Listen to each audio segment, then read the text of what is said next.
प्रतिकूलताओं में भी अनुकूल बने रहने की कला मानसिक शांति प्रदान करती है। इस जगत में कीचड़ में कमलवत रहना ही बेहतर है।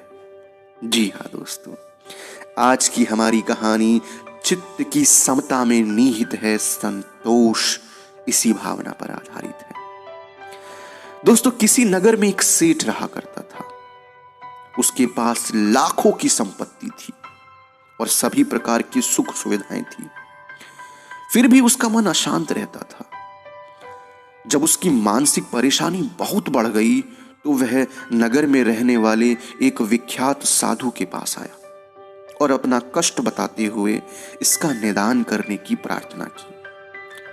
अब साधु ने उसकी बात सुनने के बाद कहा, पास के शहर में एक बहुत बड़ा धनवान व्यक्ति रहता है।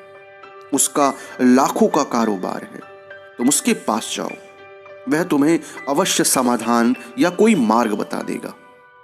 सेठ उस शहर की ओर रवाना हो गया। वहां पहुंचकर उसने देखा कि उस धनिक व्यापारी का कारोबार दिन दूनी रात चौगुनी तरक्की कर रहा है।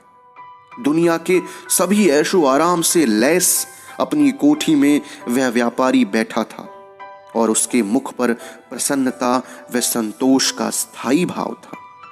सेठ एक ओर जाकर चुपचाप बैठ गया।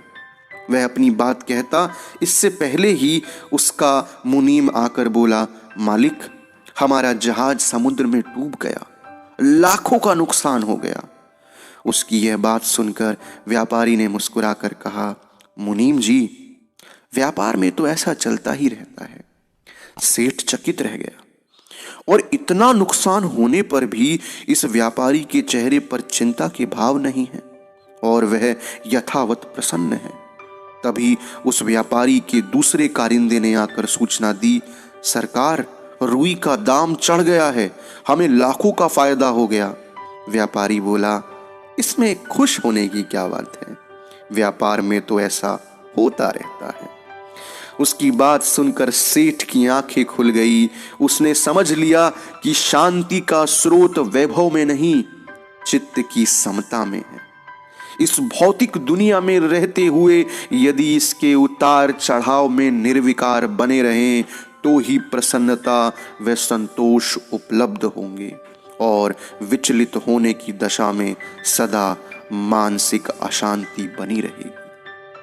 तो प्यारे साथियों, इस कहानी में इतना ही। यदि यह कहानी आप सभी को अच्छी लगी तो प्लीज़ कहानियों का ढाबा चैनल को सब्सक्राइब कीजिएगा, वीडियो को लाइक कीजिएगा।